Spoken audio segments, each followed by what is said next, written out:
Hello दोस्तों, आप सभी का स्वागत है हमारे YouTube channel SSC teaching line पे। दोस्तों देखिएगा, आज का टॉपिक हम लोग बहुबुद्धि का सिद्धांत कर रहे हैं, जो कि यह हार्वर्ड गार्डनर का सिद्धांत है। यहाँ से प्रश्न एग्जाम में जरूर पूछे जाते हैं। तो चलिए स्टार्ट करते हैं। और यहाँ पे जो यह जानकारी आपको मिलेगी, पूरी फुल जानकारी मिलेगी, पूरे डिटेल मिलेगी, और यहाँ पे एकदम अच्छे से हम लोग करेंगे। चलिए स्टार्ट करते हैं। आप लोग देख पा रहे हैं ये चित्र में हार्वर्ड गार्डनर है, और यह हम लोग आज का चौथा टॉपिक हम लोग करेंगे। चौथा टॉपिक है जो कि यह यूपी टेट के लिए हम लोग कर रहे हैं। यह सिर्फ यूपी टेट के लिए नहीं, सभी एग्जामों के लिए, जैसे यहाँ पे MP TET, REET, CTET और यूपी टेट और उत्तराखंड टेट होने वाला है, उसके लिए भी है। ये भी आपको ध्यान रखना है। तो चलिए स्टार्ट करते हैं हम लोग आज के यह प्रश्न। देखिएगा, यहाँ पे जो टॉपिक है, यहाँ से जरूर 1 नंबर के 2 नंबर के प्रश्न पूछ लिए जाते हैं। देखिएगा, हार्वर्ड गार्डनर इनका नाम है, ठीक ना। हार्वर्ड गार्डनर किसने कौन सा सिद्धांत दिया है? तो बहुबुद्धि का सिद्धांत दिया। यह कहाँ के निवासी रहने वाले थे? तो यह अमेरिकी निवासी थे। ये भी आप याद रखना। इंग्लिश में नाम पूछा जाता है तो मल्टीपल इंटेलिजेंस थ्योरी, यह आपको याद रखना कि मल्टीपल इंटेलिजेंस थ्योरी इसका नाम है। सबसे पहले तो इसके बारे में देखिएगा। हार्वर्ड गार्डनर की सबसे प्रसिद्ध और प्रभावशाली जो पुस्तक थी, frame of mind, the theory of multiple intelligence, जिसमें उन्होंने 1983 में बहुबुद्धि के अपने सिद्धांतों को प्रस्तुत किया है। तो यह आपसे प्रश्न पूछ लिया जाता है कि कब यह सिद्धांत को प्रस्तुत किया। तो यह 1983 में प्रस्तुत किया है। और यह किस पुस्तक से? तो यह frame of mind, the theory of multiple intelligence. ये भी आपको याद रखना होगा किसने किया है, तो हार्वर्ड गार्डनर ने, ठीक ना। अगर बात की जाए, यहाँ पे देखिएगा, हार्वर्ड गार्डनर का जो मानना था कि जो बुद्धि होती है, ठीक ना, जो बुद्धि होती है एक प्रकार की नहीं होती। ये देखिएगा, हार्वर्ड गार्डनर का मानना था कि बुद्धि जो है एक प्रकार की न होकर बुद्धि अनेक और स्वतंत्र बुद्धियों का समूह होता है। यह आप याद रखना कि यह इनका मानना था कि बुद्धि एक सिर्फ नहीं होती है, बुद्धि अनेक प्रकार की होती है, अलग अलग प्रकार की होती है, और यह बुद्धि का समूह होता है। यह इनका मानना था। यह बात आप ध्यान रखिएगा, यहाँ से जरूर एग्जाम में पूछ लिया जाता है डायरेक्ट। तो इसको हम लोग एक एक करके देखते हैं। देखिएगा, यहाँ पे सबसे पहला, हाँ, इस यहाँ पे देखिएगा, यहाँ पे बात की जाए, यहाँ पे देखिएगा इनकी पुस्तक है। यहाँ पे पुस्तक पूछा जाता है तो frame of mind, frame of mind ये पुस्तक है। फिर उसके बाद देखिएगा मल्टीपल इंटेलिजेंस, ये भी इनकी पुस्तक है। 5 माइंड ऑफ द फ्यूचर, ये भी इनकी पुस्तक है, जो कि एग्जाम में पूछ लिया जाता है। ये पुस्तकों को आपको ध्यान रखना है। उसके बाद आता है हमारा, देखिएगा, 1983 में इन्होंने सबसे पहले तो इन्होंने 7 बुद्धि बताई थी, 7 प्रकार की बुद्धि बताई थी। ये भी आप याद रखना। फिर उसके बाद 1998 में इन्होंने 8 प्रकार की बुद्धि बताई थी। ये बात याद रखना। फिर उसके बाद इन्होंने फिर 2000 में इन्होंने 9 प्रकार की बुद्धि बताई। ये भी आप याद रखना।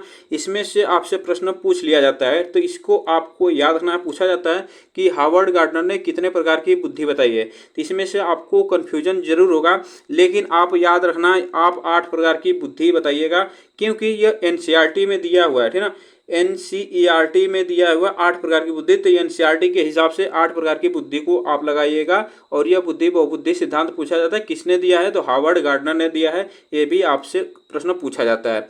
अब यहाँ पे हम एक एक प्रकार जो बुद्धि हमें दी गई है, वो सभी बुद्धि को एक एक करके हम लोग पढ़ेंगे। इसको भी आपको ध्यान रखना है, ठीक ना। तो ये भी आप याद रखना। यहाँ पे 9 प्रकार की बुद्धि किसने बताई है? तो हार्वर्ड गार्डनर ने। और 8 प्रकार की बुद्धि पूछा जाता है, यह कब दिया? तो 1998 में दिया है। और 7 प्रकार की बुद्धि कब दिया है? तो यह 1983 में दिया है। ये भी पूछ लिया जाता है, ठीक ना। यह 2000 में 9 प्रकार की बुद्धि बताई है। ये भी आपको ध्यान रखना है। देखिएगा, अब एक एक करके हम लोग बुद्धि देखते हैं। देखिएगा, बुद्धि पहली है हमारी भाषाई बुद्धि। इन्होंने भाषाई बुद्धि दी है। ये आपसे पूछा जाता है भाषाई बुद्धि क्या होता है? कि शब्दों का कुशलता से उपयोग करने, पढ़ने और लिखने, सोचने की यहाँ पे सोचने की क्षमता यहाँ पे होगा। यहाँ पे सोचने की क्षमता इसमें ज़्यादा होती है भाषाई बुद्धि में। और इसमें भाषाई बुद्धि में डायरेक्ट आपसे प्रश्न पूछा जाता है कि भाषाई, कुछ एग्जाम्पल दे दिया जाएगा और इसमें से पूछा जाएगा कि भाषाई बुद्धि इसमें से कौन है, कौन लोग हैं। तो इसमें जो भाषाई बुद्धि में कौन लोग आते हैं, यह याद रखना। वकील आता है, वक्ता के लेखक, कवि और पत्रकार जो होते हैं। यह जो इसमें बोलने की सबसे अच्छी स्किल हो, वह हमारे किस में आते हैं? वह भाषाई बुद्धि में आते हैं, जिसकी बोलने की स्किल अच्छी हो। यह सभी किस में आते हैं? तो भाषाई बुद्धि में आते हैं। वकील, वक्ता, लेखक, कवि और पत्रकार, यह सभी आ जाते हैं हमारे किसमें? भाषाई बुद्धि में। इसको भी आपको याद रखना है। उसके बाद देखिएगा, नेक्स्ट पे हम चलते हैं। दूसरी जो हमारी बुद्धि है, वह तार्किक एवं गणितीय बुद्धि थी ना। तार्किक एवं गणितीय बुद्धि में क्या होता है कि तार्किक रूप से सोचने और समस्याओं को हल करने की क्षमता इसमें ज़्यादा होती है तार्किक बुद्धि में। और इसमें से पूछ लिया जाता है कि सोचने और समझने की क्षमता में कौन सी बुद्धि होती है, तार्किक गणितीय बुद्धि होती है। और इसमें कौन से लोग आते हैं, तो ये भी आप याद रखना, गणितज्ञ लोग, लेखाकार लोग, ठीक ना, वैज्ञानिक लोग आते हैं, सांख्यिकीविद आते हैं, यह सभी लोग तार्किक गणितीय बुद्धि में आती है। ये भी आप ध्यान रखिएगा, यहाँ से प्रश्न पूछा जाता है तो इसको ध्यान रखिएगा। उसके बाद आता है हमारा, देखिएगा, स्थानिक बुद्धि। स्थानिक बुद्धि में क्या होता है कि किसी स्थान वस्तु का सटीक मानसिक चित्रण करने, उससे घूमने या विभिन्न कोणों से देखने की क्षमता होती है।